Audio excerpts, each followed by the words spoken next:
ఏమైందమ్మా? రక్తం. రక్తమేందమ్మా? రక్తం ఇక్కడ.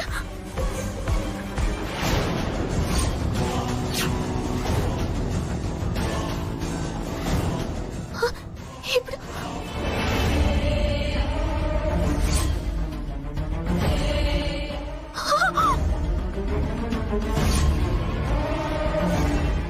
మీరొద్దన్నా ముట్టుకున్నానని అంత కోపమేంటమ్మా? ఈ ఇంట్లో వంటలు కూడా చేసేది నేనేనమ్మా. అట్లాంటిది కూరగాయలు తరిగితే ఇలా నా మొహాన్ని కొట్టేస్తారా? గట్ల కాదు. నేను మేమేది అంటుకోకూడదని అమ్మగారు ఎప్పుడూ ఏ పొద్దు చెప్పలేదు. అయ్యో, నా ఉద్దేశం గతి కాదు. ఆడ నిద్ర.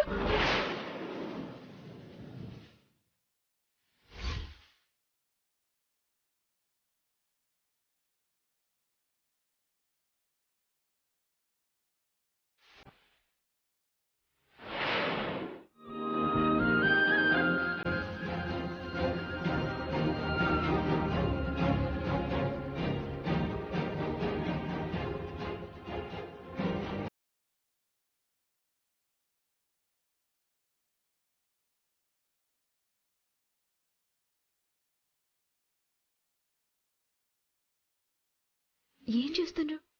నా భార్య ఎంత కష్టపడుతుందా అని చూస్తున్నాను. నా కష్టందే ఉంది. ముందు మీరు తినండి. నువ్వు తిన్నావా? మీతో కలిసి తిందామని వచ్చిన. టైంకి తినేయొచ్చు కదా. మీరెప్పుడు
తినేసిన విస్తరాకు ఇక్కడే కదా విసిరేశాను.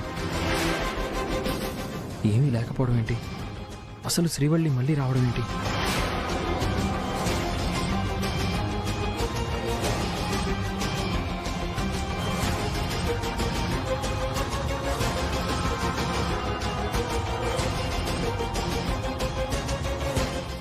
ఏమండి, ఇక్కడ భోజనం వడ్డిస్తుంటే మీరు అడిగెళ్ళి ఏం చేస్తుండ్రు?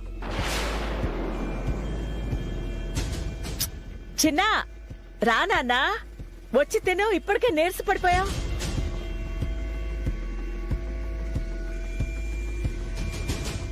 కూర్చో నాన్న.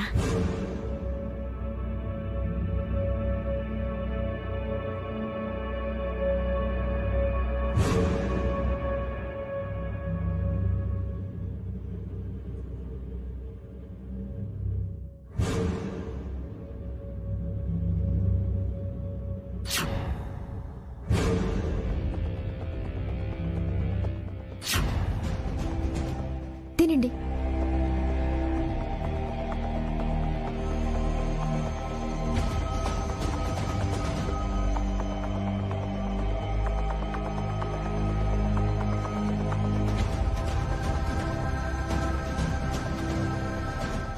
చూసిండ్రా అత్తమ్మా, పండ్ల పడితే భార్య తిన్నదో లేదో కూడా గుర్తుకొస్తలేదు. కనీసం తిన్నవా అని అడుగుతలేరు, తినమని ఒక ముద్ద కూడా పెడతలేరు. సరేనమ్మా, మొదటిసారి ఎండలో పనిచేశాడు కదా, కొంచెం బాగా అలసిపోయినట్టున్నాడు. చిన్నా, నోరు తెరిచి అడుగుతోంది అన్నం తినమని. నువ్వు కూడా అడగరా? శ్రీవల్లి, నువ్వు తినలేదా? మీరు తినకుండా నేనెట్లా తింటాను?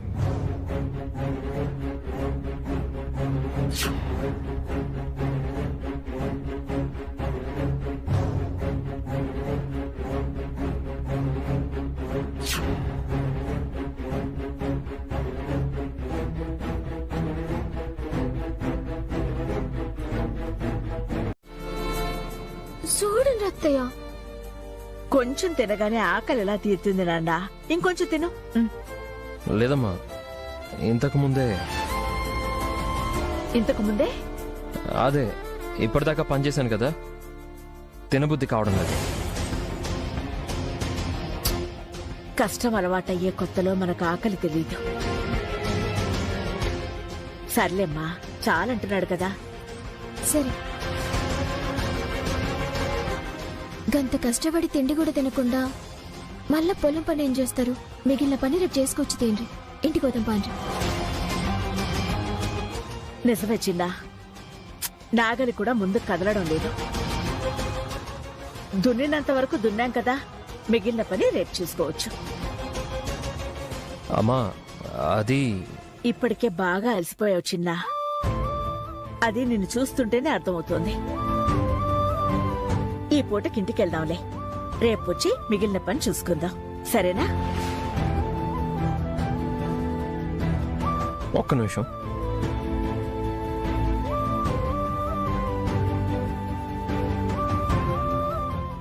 ఏంటిది? ఏం అర్థం కావడం లేదు.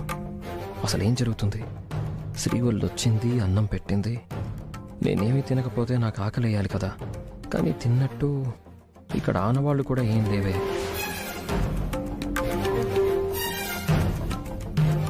చిన్నా, ఏం చేస్తున్నావు నాన్న అక్కడ? రా, బయలుదేరదాం. వస్తున్నానమ్మా.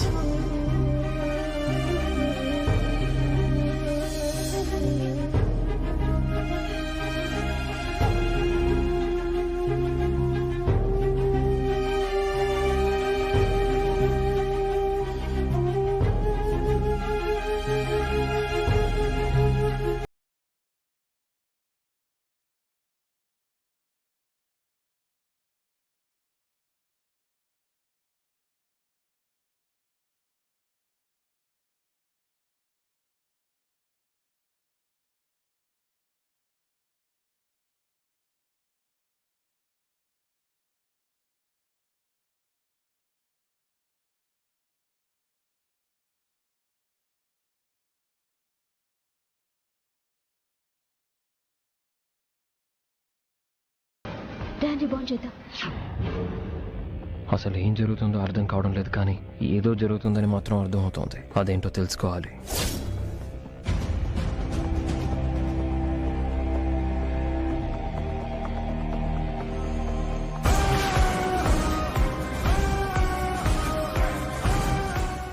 శ్రీవల్లి,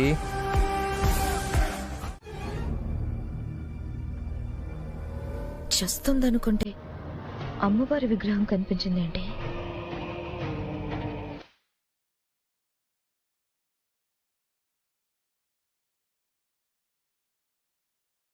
ఏదో చేస్తానన్నావు, ఇక్కడ ఏమీ జరగలేదు.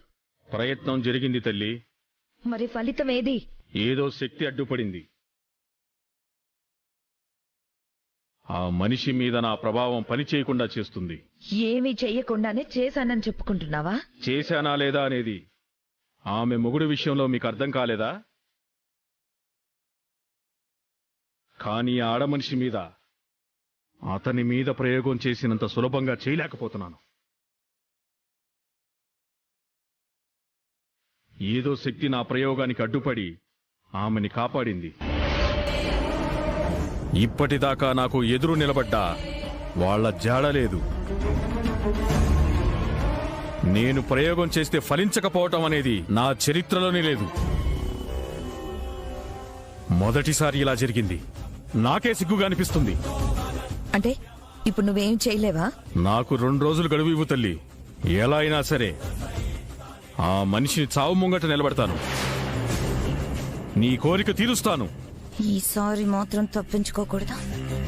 నా బిడ్డ చావుకు కారణమైన ఇంటి మనుషులు పిట్టల్లా అందరూ రాలిపోవాలి. అలాగే తల్లి.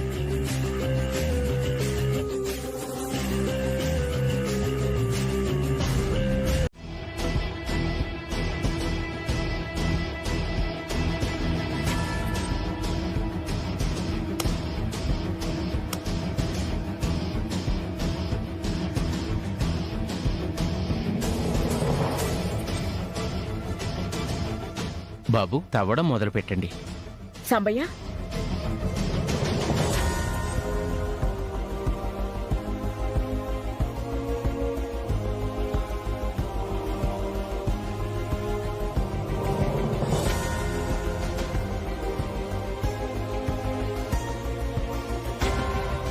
అమ్మవారి విగ్రహం ఈడెందుకుందో, ఇప్పటికీ మా అత్తయ్యకెందుకు అనిపించిందో.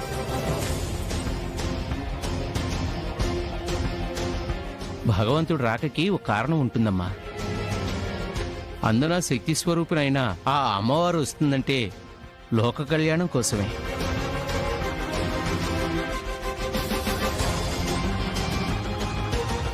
అందున ఆ తల్లి దర్శనమైందంటే మీ అత్తయ్య గారు కారణజన్మురాలు.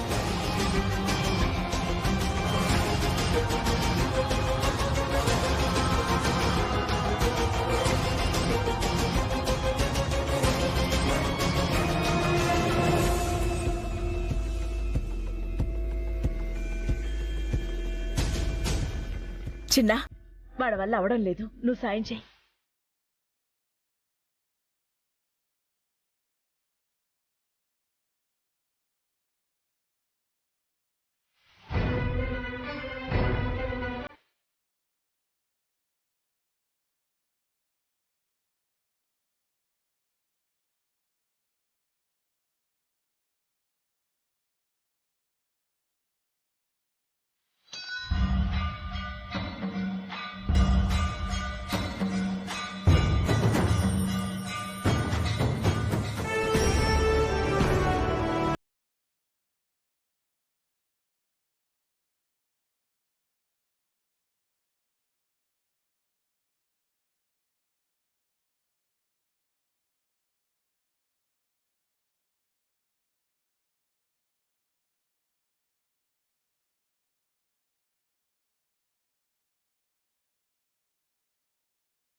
ఏమైంది శ్రీవల్లి? చీకట్లో ఇక్కడేం చేస్తున్నావు? చెప్పు శ్రీవల్లి, ఏమైంది? ఎందుకలా ఉన్నావు? ఏమీ తెలుస్తలేదండి. ఎవరో తరుగుతున్నట్టు, మీదకెవరో వస్తున్నట్టు అనిపిస్తుంది. ఇడికొచ్చిన దగ్గర నుంచి వాతావరణం ఏం బాలేదు. ఏందేదో జరుగుతుంది. అది నిజమా భ్రమ తెలుస్తలేదు. నాకే అనుకుంటే శ్రీవల్లి కూడా అలాగే అనిపిస్తుందా? ఇదెవరైనా కావాలని చేస్తున్నారా, లేక ఇంకేమైనా జరుగుతుందా? ఇది ఈజీగా వదిలేయాల్సిన విషయం కాదు. ఏం కాదులే, ముందు మనం ఇక్కడి నుంచి వెళ్దాం పద.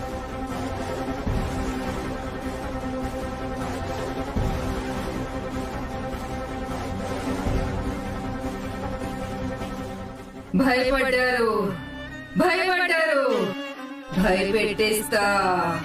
చావు కళ్ళ ముందు కనిపించేలా భయపెట్టిస్తా. చివరికి చావు గుప్పెట్లో నలిపేస్తా.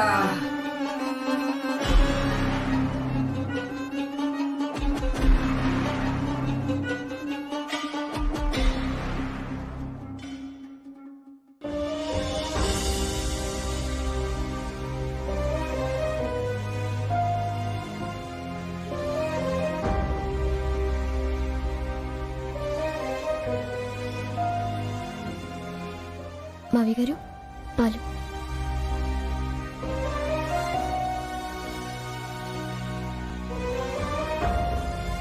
శ్రీవల్లి, అమ్మ ఎక్కడా కనిపించట్లేదు? ఏమోనండి, వెళ్ళి చాలాసేపు అయింది, ఇంకా రాకపోవడం ఏంది? ఎక్కడికి వెళ్ళి ఉంటుంది? సరే, నేను వెళ్ళి చూసి వస్తాను. ఏంటి నాన్నా, ఎక్కడికో బయలుదేరినట్టున్నా? నీకోసమే అమ్మా. నేనెక్కడికి వెళ్తాను? మీకోసమే బయటికి వెళ్ళాను.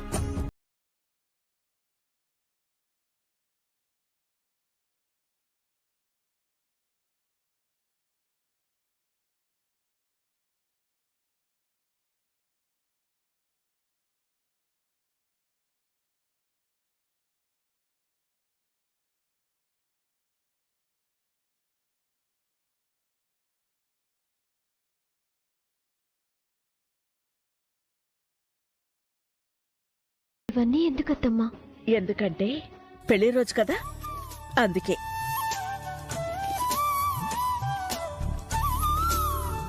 ఇప్పుడు ఈ పెళ్లి రోజులు అవన్నీ అవసరమా అమ్మా?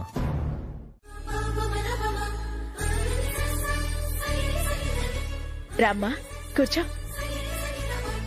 ఇప్పుడు ఎందుకత్తమ్మా? ఎందుకేంటి, కడుపుతో ఉన్నప్పుడు పండ్లు తినాలి, అవే ఆరోగ్యం. నీకే కాదు, నీ కడుపున పుట్టబోయే బిడ్డకి కూడా.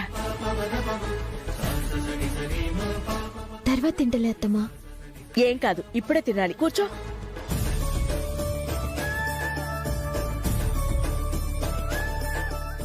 పుట్టబోయే బిడ్డ గురించి తల్లిగా నువ్వెన్ని కలలు కంటున్నావో గాని మేమెన్ని కలలు కంటున్నామో తెలుసా? ఈ ఇంటికో వారసుడు రావాలి, ఆ పసిబిడ్డ కేరింతలతో ఈ ఇల్లు ఆనందంగా ఉండాలని ఎప్పటినుంచో ఎదురుచూస్తున్నాను. ఇన్నేళ్లకి నా కల తీరబోతోంది. చిన్నా కూడా ప్రాణంగా పెంచిన తన తల్లి పుట్టబోతుందని తను ఎంతో ఆశగా ఎదురుచూస్తున్నాడు. ఇంతమంది ఎదురుచూసే ఆ బిడ్డ ఎంత ఆరోగ్యంగా ఉండాలి చెప్పు.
శ్రీవల్లి,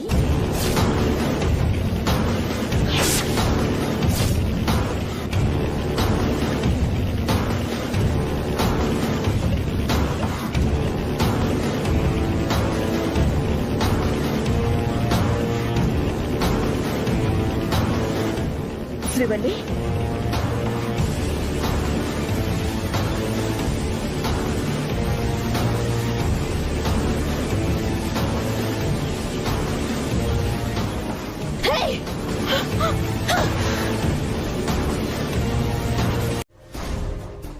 నీ గురించే కాదనుకో, కడుపులో ఉన్న నీ బిడ్డ గురించి కూడా.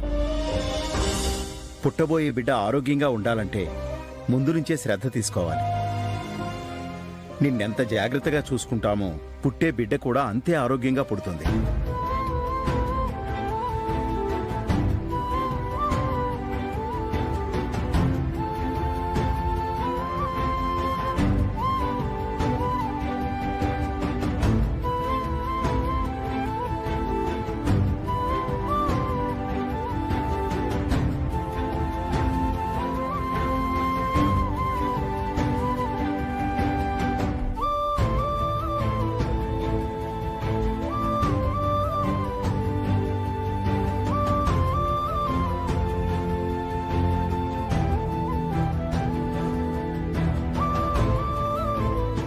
శ్రీవల్లి,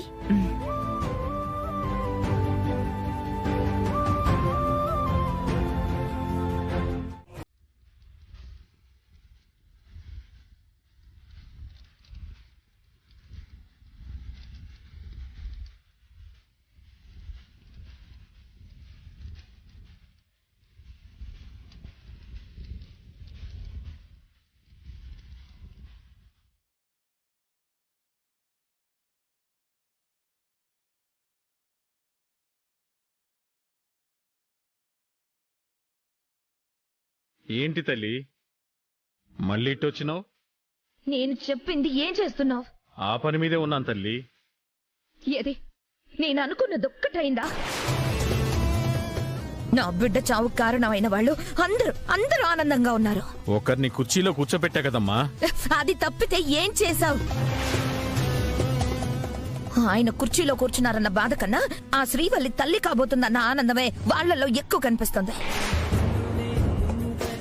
నాకు కావలసింది అది కాదు. నా బిడ్డ చావు కారణమైన వాళ్ళ ఇంట్లో ఆనందం అనేదే ఉండకూడదు. ఆనందం అనేది ఆ ఇంట్లో లేకుండా చెయ్యాలనే చూస్తున్నానమ్మా. ఇప్పటికి ఆనందంగా కనిపించినా అది శాశ్వతం కాదు. ఆ ఇంటిలో అశాంతి మొదలవుతుంది. ఒకరంటే ఒకరికి పడక అలజడి మొదలవుతుంది. అశాంతి మాత్రమే మిగులుతుంది. నాకు మాటలు కాదు, చేతలు కావాలి. ఇప్పటిదాకా నువ్వు అడిగినంత ఇచ్చాను, ఇంకా ఇస్తాను. నేను అనుకున్నది జరిగేంత వరకు నీకు ఎంత కావాలంటే అంత ఇస్తాను. వాళ్ళు మాత్రం ప్రశాంతంగా ఉండకూడదు. ఒకరిని పడగొట్టాను, అట్టాగే ఒకరి తర్వాత ఒకరు ఆ ఇంటిలో అడ్డం పడతారు. పడ్డవాళ్ళు పడ్డట్టే ఉంటారు, తిరిగి లేవనివ్వను. అది త్వరగా జరగాలి. అప్పుడు నాకు శాంతి, నా బిడ్డకు ఆత్మశాంతి. చూస్తావుగా తల్లి? చూస్తాను కాదు, చూడాలి. ఆ ఇంట్లో ఇంకా ఆనందం ఉందంటే అది ఆ శ్రీవల్లి తల్లి కాబోతుంది కాబట్టి. అది మాత్రం జరగకూడదు. ఎట్టి పరిస్థితుల్లోనూ ఆ శ్రీవల్లి తల్లి కాకూడదు. నా బిడ్డ చావుకు అసలు కారణమే ఆ శ్రీవల్లి. అది బ్రతకూడదు. దాని కడుపున పుట్టే ఆ ఇంటి ఆనందం కూడా బ్రతకూడదు. అందరూ చావాలి. అది నీకు చేత కాదంటే చెప్పు, వాళ్లతో పాటు నిన్ను కూడా చంపి నా కూతురు చావుకి నేను పగ తీర్చుకుంటాను.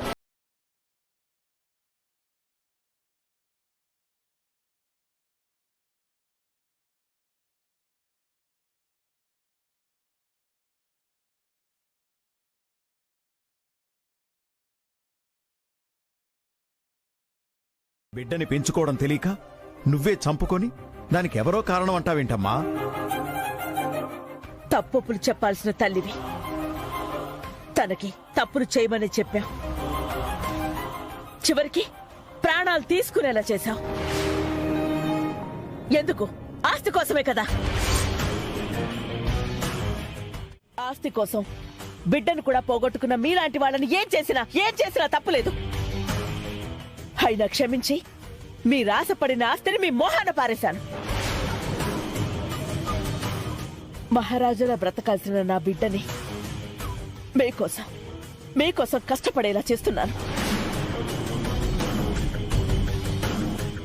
ఎంత జరిగినా మీ బుద్ధి మారలేదు అంటే ఏమనాలి?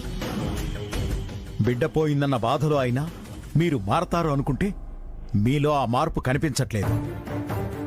నువ్వు చావాలి అని కోరుకుంటున్నది శ్రీవల్లినే కాదు, తన కడుపులో పెరుగుతున్న ఈ ఇంటి వారసత్వాన్ని కూడా.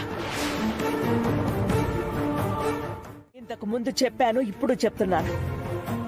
పద్ధతిగా ఉండాలంటే ఇక్కడుండు, లేదు అంటే హైదరాబాద్ వెళ్ళిపో.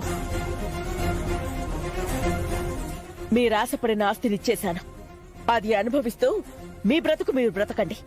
అంతేగాని ఇంకోసారి నా కోడలి గురించి పిచ్చి పిచ్చి వాగుడు వాగావంటే నేనేం చేస్తానో నాకే తెలీదు.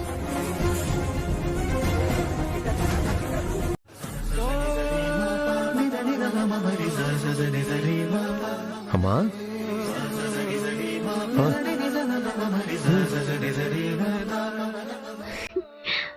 అలాగే అమ్మా.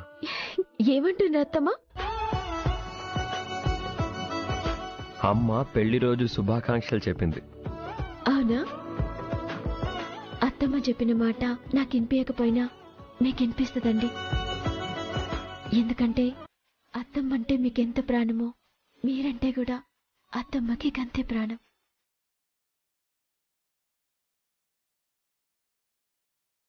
మీరేం బాధపడాల్సిన అవసరం లేదు. అడిగి మరీ అత్తమ్మ మీ బిడ్డై మీ చేతుల్లోకి వస్తుండ్రు. అదిగో పెళ్లి రోజుకి ఇట్లుంటే ఎట్లా? కొద్ది రోజులుంటే మీరు అమ్మ అని పిలిచిన మీ అమ్మ నాన్న అంటూ మీ దగ్గరికి వస్తుంది.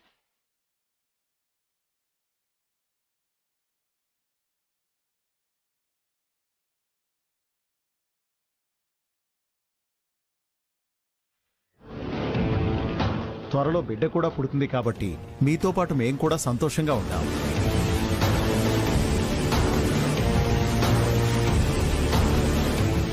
ఇప్పుడు 4 ఇంకో 4-5 నెలలు ఆగితే 5.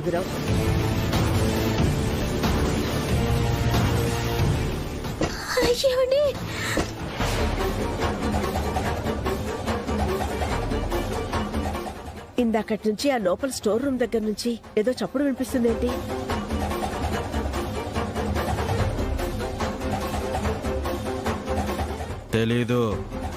తెలీదు అని నిలబడతావేంటి? వెళ్ళి చూసిరా పో. వద్దులే, నేనే వెళ్ళి చూసొస్తా. నాగు మీరెందుకత్తమ్మా? ఈ పిల్ల వచ్చుంటది, వదిలేయండి.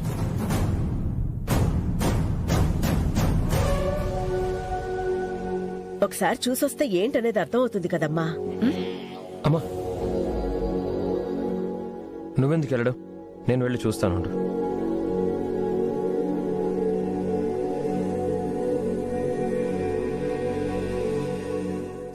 ఏమండి?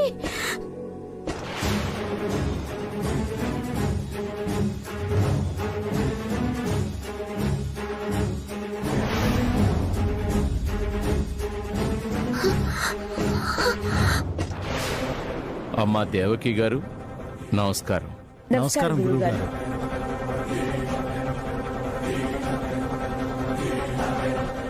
చిన్న గురువుగారు వచ్చారు, రాగా అన్నా.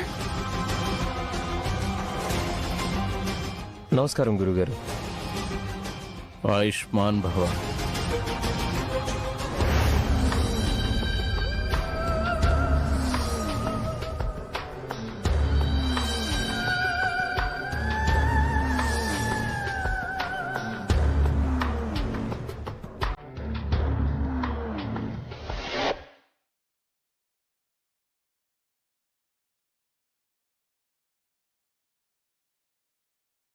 మాకు కబురు చేయటానికి కారణం? ఇంట్లో తెలియని అశాంతి గురువు గారు. కారణం తెలియడం లేదు.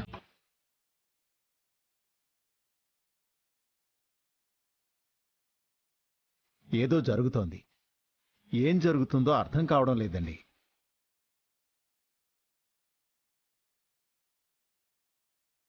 గతంలో ఎప్పుడూ ఇలా జరగలేదు గురువుగారు. ఈ మధ్యనే ఇలా జరుగుతోంది. అందుకే మీకు కబురు చేశాను.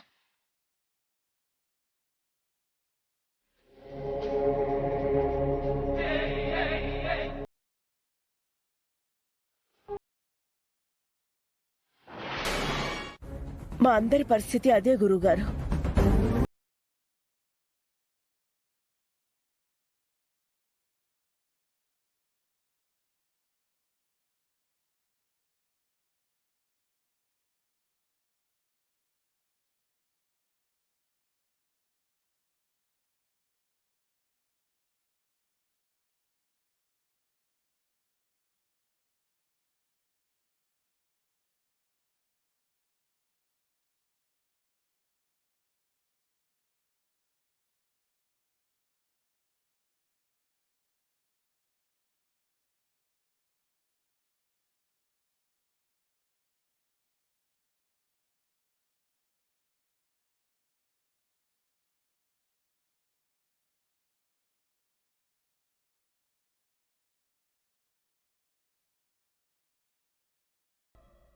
వెళ్ళి ఇల్లంతా చల్లు.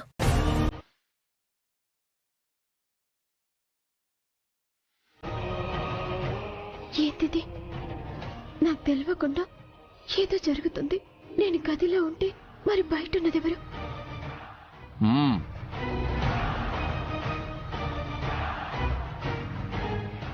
అమ్మా, ఈ యంత్రాన్ని తీసుకువెళ్ళి గుమ్మానికి కట్టండి. ఏ దుష్టశక్తి లోపలికి ప్రవేశించకుండా అడ్డుకుంటుంది.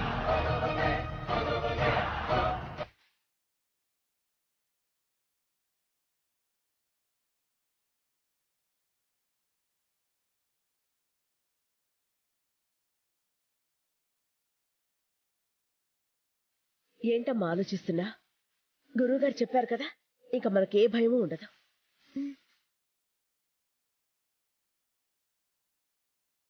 మరి నేను సెలవు తీసుకుంటానమ్మా.